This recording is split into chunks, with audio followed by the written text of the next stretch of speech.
برادران اہل سنت، السلام علیکم ورحمۃ اللہ وبرکاتہ۔ حضرات، ابھی تھوڑی دیر پہلے میں مفتی طارق مسعود صاحب کی ایک ویڈیو دیکھ رہا تھا۔ 11ویں شریف کا کھانا کھا سکتے ہیں؟ حسنین خان ٹیکسلا سے، کیا 11ویں شریف کا کھانا حلال ہے یا حرام؟ دیکھیں، کھانا اگر حلال پیسوں سے بنا ہے، اللہ کے نام پہ بنا ہے، اور اس کا مقصد تھا شیخ عبد القادر گیلانی رحمۃ اللہ علیہ کی روح کو ثواب پہنچانا، تو کھانا بذات خود تو حلال ہے، یعنی اس میں کوئی حرام کا عنصر نہیں ہے، ظاہر ہے۔ لیکن اگر آپ وہ کھانا قبول کریں گے اور گھر بیٹھ کے طبیعت سے اس کھانے کو پھوڑیں گے تو ایک بدعت کی تائید ہوتی ہے، کیونکہ ہماری رائے میں یہ 11ویں شریف اور 12ویں شریف اس طرح کے جتنے متعین دنوں کے کھانے یہ بدعت ہیں، اسلاف میں اس کا کوئی ثبوت نہیں ملتا۔ کوئی ایک واقعہ بتائیں حضرت ابو بکر رضی اللہ تعالیٰ عنہ کے انتقال پر حضرت عمر نے پوری زندگی میں کبھی ان کے نام پہ 11ویں شریف کی ہو، یا ان کے نام کا کھانا کھلایا ہو، یا حضرت عمر کی شہادت کے بعد یہ کام کیا، یا حضرت علی کے بعد، یا حضرت عثمان کے بعد، ہمیں کہیں بھی کچھ بھی نہیں ملتا۔ ائمہ اربعہ سے دکھا دیں، امام ابو حنیفہ کے انتقال پر امام ابو یوسف نے ان کے نام پہ، امام ابو حنیفہ کا مقام تو شیخ عبد القادر گیلانی رحمۃ اللہ علیہ سے کروڑہا گنا بڑا ہے، امام شافعی کا مقام تو شیخ عبد القادر گیلانی رحمۃ اللہ علیہ سے کروڑہا گنا بڑا ہے، تو ان کے نام پہ بھی کبھی کسی نے نہیں کی اور آج بھی نہیں کرتے۔ تو حضرت شیخ عبد القادر گیلانی رحمۃ اللہ علیہ، ہم ان کی خاک کے برابر بھی نہیں، وہ ہمارے بزرگ ہیں، مگر اور انہوں نے خود بھی یہ بات نہیں کہی ہے، حضرت شیخ عبد القادر گیلانی رحمۃ اللہ علیہ نے کہیں بھی خود بھی یہ ترغیب نہیں دی کہ میرے بعد یہ سب کچھ کیا کرو۔ تو یہ بات کے لوگ ہیں جو عقیدت میں غلو کا شکار ہو کر اس طرح کی چیزیں کرتے ہیں، تو ہمیں اسلام کو دیکھنا ہے، جو اسلام نے جیسے کہا۔ تو اگر آپ یہ کھانا قبول کر کے کھائیں گے تو ایک بدعت کی تائید ہوگی، اس لیے اس سے اجتناب کرنا لازم ہے، اور محبت سے سمجھا دیا کریں، پھڈے بازی نہ کریں کسی سے۔ اور ایسا نہ ہو کہ کھانا آپ جو ہے نا وہ کوئی آئے اور منہ پہ واپس کر کے ایک دم ذرا بدتمیزی سے واپس کریں، ایسا بھی نہیں ہونا چاہیے۔ جب وہ کوئی کھانا لے کر آتا ہے تو آپ اس کو بہت پیار محبت سے سمجھائیں کہ بھائی دیکھیں، آپ کے جذبے کی ہم قدر کرتے ہیں، آپ نے ایک بزرگ کی عقیدت محبت میں یہ کام کیا ہے اور اس کی بیس غلط نہیں ہے، ہم آپ کے جذبے کی قدر کرتے ہیں، ماشاءاللہ آپ کو بزرگوں سے عقیدت ہے، محبت ہے، بڑی خوشی ہوئی۔ لیکن دیکھیے، ان بزرگوں کے بھی یہی احکام ہیں اور اللہ رسول کا بھی یہی حکم ہے کہ ہمیں اپنی عبادات کو اتنا کرنا ہے جتنا اللہ اس کے رسول صلی اللہ علیہ وسلم نے بتایا، اور اسی طریقے پر کرنا ہے۔ تو کائنڈلی میں آپ سے یہ گزارش کر رہا ہوں کہ آپ یہ کھانا لے جائیے، غریبوں میں بانٹ دیں، اور پھر بھی وہ اصرار کریں نہیں لو تو آپ کہتے ہیں ٹھیک ہے میں لے رہا ہوں، مگر میں خود کسی غریب کو صدقہ کر دوں گا، یہ کہہ کے لے رہا ہوں میں کہ اور میں اس رسم کو ٹھیک۔ برادران اہل سنت، السلام علیکم ورحمۃ اللہ وبرکاتہ۔ حضرات، ابھی تھوڑی دیر پہلے میں مفتی طارق مسعود صاحب کی ایک ویڈیو دیکھ رہا تھا، جس میں ان سے 11ویں شریف کے کھانے کے تعلق سے سوال ہوا تھا۔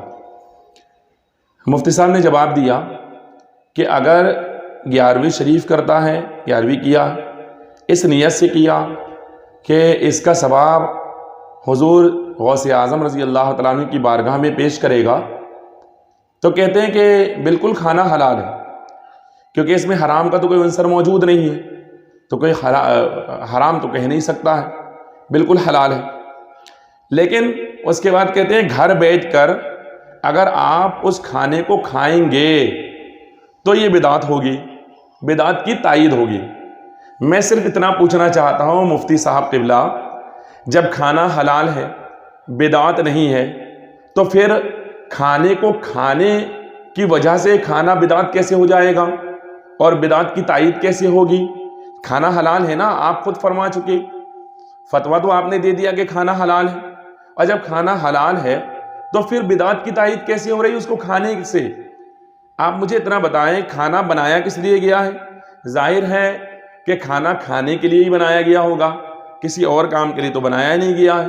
تو جب بنایا گیا تو حلال تھا، لیکن جیسے ہی گھر بیٹھ کر بلایا اور اس کو کھایا تو بدعت کی تائید ہو گئی۔ یار کون سی منطق پڑھتے ہو، کون سی کتاب پڑھتے ہو، سمجھ میں نہیں آتا ہے۔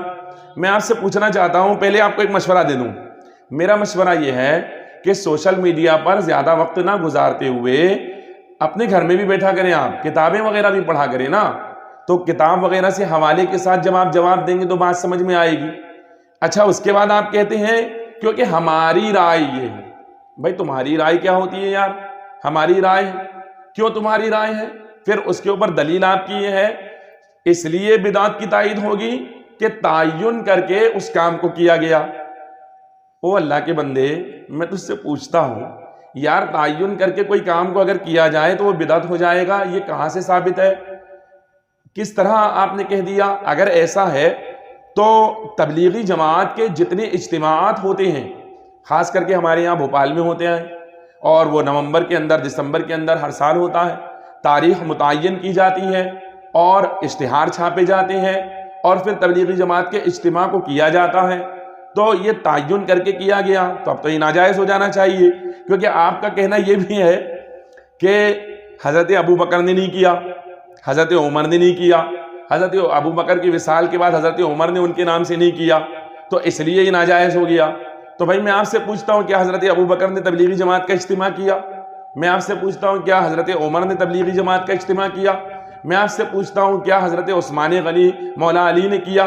آپ کہتے ہیں کسی امام نے بھی نہیں کیا، کسی ائمہ نے بھی نہیں کیا، تو میں آپ سے پوچھتا ہوں کہ کس ائمہ نے تبلیغی جماعت کا اجتماع کیا؟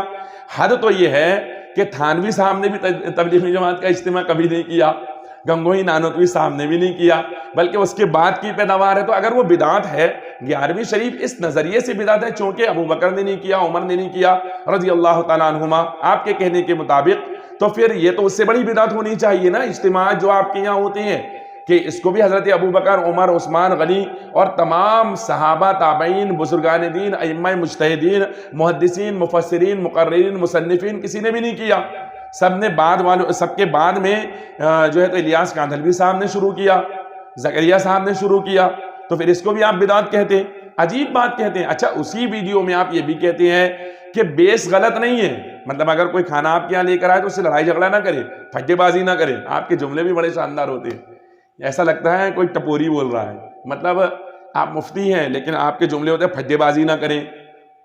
آپ یہ بھی کہہ سکتے کہ لڑائی جھگڑا نہ کریں، بحث بازی نہ کرے، پھٹے بازی نہ کرے، جیسے مطلب ٹپوری آدمی بولتا ہے نا، اس طرح کی لینگویج آپ استعمال کرتے ہیں۔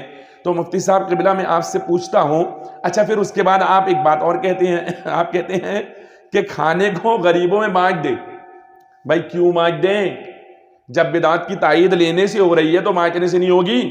اب جب اس نے بانٹا لے کر کے، تو آپ مجھے بتائیں کہ یہ حضرت ابو بکر نے کیا تھا کہ کھانا لے کر بانٹا ہو اس طرح سے غریبوں کے اندر، کوئی کھانا دے کر گیا ہو ان کو اور انہوں نے کھانا لے لیا ہو اور بانٹ دیا ہو باہر جا کر کے، اور یہ بھی کہا ہو کہ یہ بدعت ہے، ناجائز ہے، لیکن میں بانٹ رہا ہوں، تو اس طرح کیا تھا؟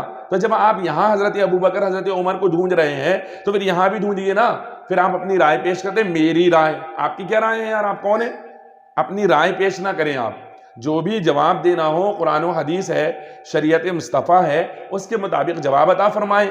کوئی آپ سے سوال پوچھ رہا ہے تو رائے تھوڑی نہ پوچھ رہا ہے آپ کی، وہ سوال اس لیے پوچھ رہا ہے کہ وہ آپ کو مفتی سمجھتا ہے، اور اگر آپ مفتی ہیں تو ظاہر بات ہے کہ پھر آپ کو جواب دینا چاہیے اور صحیح طریقے سے دینا چاہیے، کہ چونکہ فلاں بزرگ نے منع کیا، اللہ نے منع کیا، رسول اللہ نے منع کیا، ہمارے اسلاف نے منع کیا، اس لیے ہم نہیں کرتے، اس طرح بتانا چاہیے۔ آپ کہتے ہیں میری رائے میں نہیں ہے۔ برادران ملت اسلامیہ، تو میں یہ کہتا ہوں کہ 11ویں شریف بالکل جائز ہے، جس طرح ہم لوگ کرتے ہیں اسی طرح جائز ہے، اور اس میں کوئی حرج نہیں ہے۔ مفتی صاحب کا بھی فتویٰ ہے کہ حلال ہے، اور جب وہ حلال ہے تو اس کا کھانا بھی جائز ہے۔ اللہ تبارک و تعالیٰ الٹی عقل سے تمام لوگوں کی حفاظت فرمائے، خاص کر مفتی صاحب کی، اور ان کی لینگویج کے تعلق سے پھر میں کہوں گا کہ اپنی لینگویج کو سدھارے۔ یہ پھڈے بازی وغیرہ کیا چیز ہوتی ہے؟ اللہ اکبر، یہ تو ٹپوریوں کی لینگویج ہے مفتی صاحب، آپ کی لینگویج نہیں ہے۔ اچھی لینگویج استعمال کریں، اللہ تبارک و تعالیٰ صحیح عقل عطا فرمائے۔ السلام علیکم ورحمۃ اللہ۔